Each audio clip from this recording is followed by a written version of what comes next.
Mr. Dolph, my name is Emilia, and I would like to thank you so much for finding time in your busy schedule to talk to us. No, thank you. Thank you. That's great. No problem. Also, we are huge fans of your work. Okay, thanks. You've been in Australia for a few days now, meeting your Aussie fans. How does it feel being back? Any nostalgia?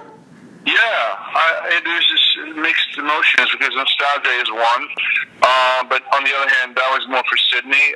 Melbourne, I didn't spend much time in when I lived here, and now I'm up at the Gold Coast, and just kind of amazed at what a nice country it is, and how people are so nice and seem to be happy. I mean, they seem to be less kind of negative energy floating around than, say, in other parts of the world that I've been in. So it's a positive thing. Oh, nice to hear that. Now, let's talk about your latest movie, Skin Trade, or You Baby, as you call it on your website. For those that might not have heard too much about Skin Trade, can you tell us a little bit about what your action fans can expect? Well, it's an action thriller, and it's got plenty of action. It's about a guy, a cop, detective in America who investigates human trafficking, and he messes with the wrong people, and they come after his family. So he has to kind of go after them. He has to go to Southeast Asia. So it's got great action with me and Tony Jaa, who a lot of action fans seem to know, and Michael J. White, who's also a great fighter. Ron Perlman's in it. He plays one of the bad guys. There's Peter Weller, Selena Jade, there's another bunch of really nice actors. So, I think you're going to see a little bit of everything, action-wise. And talking about the cast, what was it like? What was the atmosphere like on the set with such an amazing group of people? Yeah, it's fun when you're working with the physical actors because, usually I'm kind of the odd one out on the set because I used to be an athlete and I train a lot. So I used to hang with the stunt guys a lot. But on this film, Tony Jaa, Michael J. White, and these guys, they're very, very skilled martial artists. So we have a lot in common. So it's kind of it's almost like I wouldn't say like a boys' club, but it's a bit like the Expendables, where you have guys who are more than one guy who has their own franchise and things like that. So it's cool when you have more people on the set that are skilled. It's more fun to work. And also, let's not forget that besides starring in the movie, you also produced it and wrote the script. How did the idea of Skin Trade come about?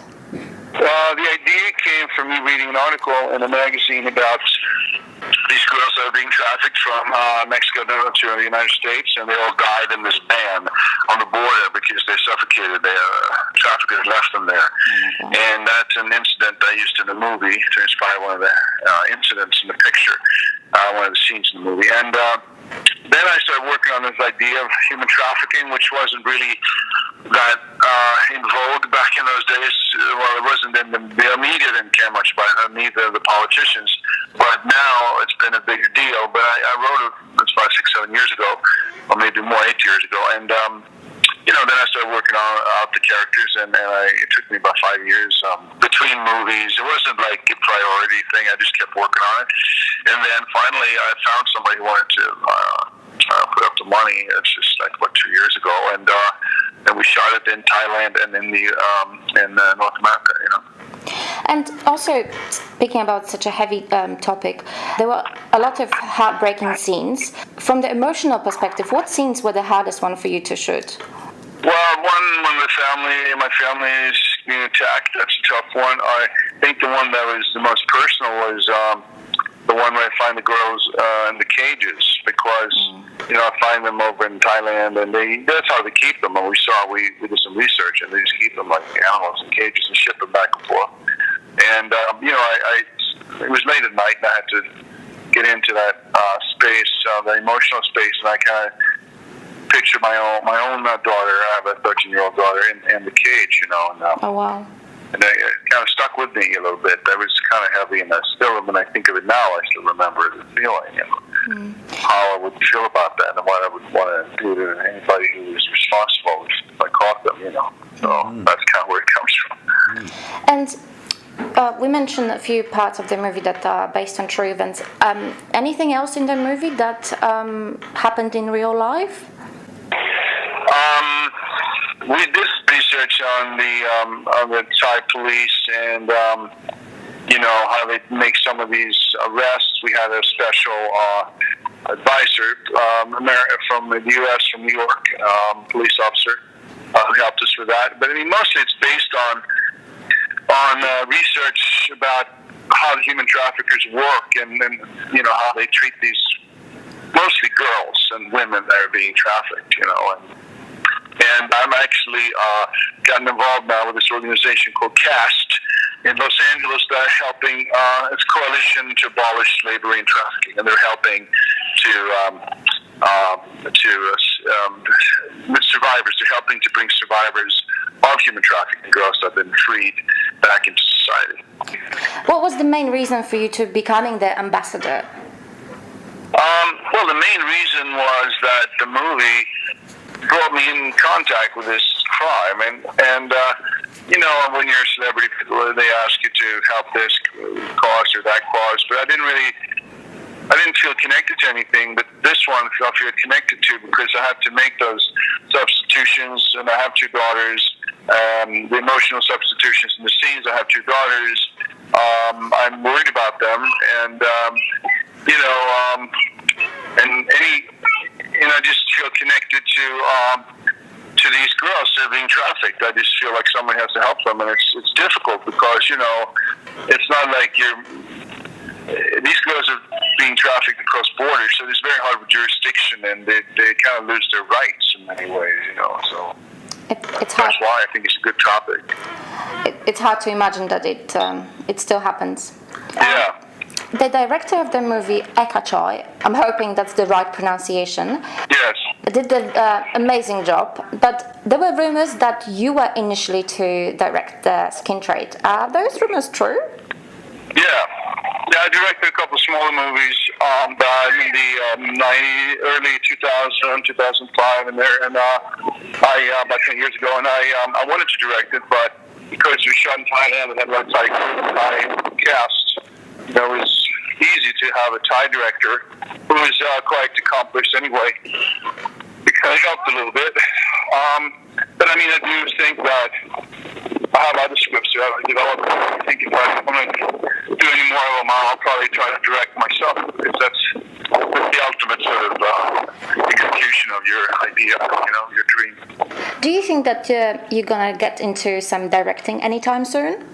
Yeah, I have a script that set in World War One. Oh. They're doing World War One. It's a thriller. It's exactly 100 years ago, and I had it for a number of years, and I may direct that one. I'm planning to direct that maybe next year. We're working on the script now to change a few things in there, but I'm interested in history, and I had another World War II script that I liked as well. But I think maybe this World War One script is interesting. It's got a female lead, so it's kind of about it's a time of when women started getting their rights, to vote and so forth. But it's kind of around that time. It sort of all started with them helping out in the war effort, as nurses. And so she kind of started there. The Victorian, Edwardian days were over, and we're moving into the 20th century. I want to talk to you about your character, Nick Cassidy, in Skin Trade. What do you like the most about him? I'm guessing not the fact that he forgets about his wedding anniversary. Oh, it's my character. Well, what I like about him is, believe it or not, after 50 movies, in 50 movies or so, I've hardly ever had scenes with a daughter, family, and kind of more, like a regular guy, like he's a family man. And I had some of those scenes, and I thought, and even though there are only a few of them, I think that's what sets the character apart somehow from other things I've played. I've played a lot of superheroes, and rather I would say mythical, larger-than-life characters, and this is more like a real guy. I think that's why that's what I like about him. I know we are running out of time, but I have one more question, maybe the most important one. When will you visit Australia again? Well, when I come back to us, when will I film in Australia? Jesus, I'd love to. I mean, it's such a nice country, and I'm amazed at how nice people are and how well organized it is, and it just seems people are happy here, and I'm sure it'd be a beautiful location to shoot a movie. Any movie, so I always have to start looking for stuff. We will be waiting. Thank you so much. Thank you so much for such an amazing interview and your time today. It's been a real pleasure, and my dream came true. We wish you all the best with the skin trade. Thank you so much. Thank you so much. Bye-bye. Bye. Bye.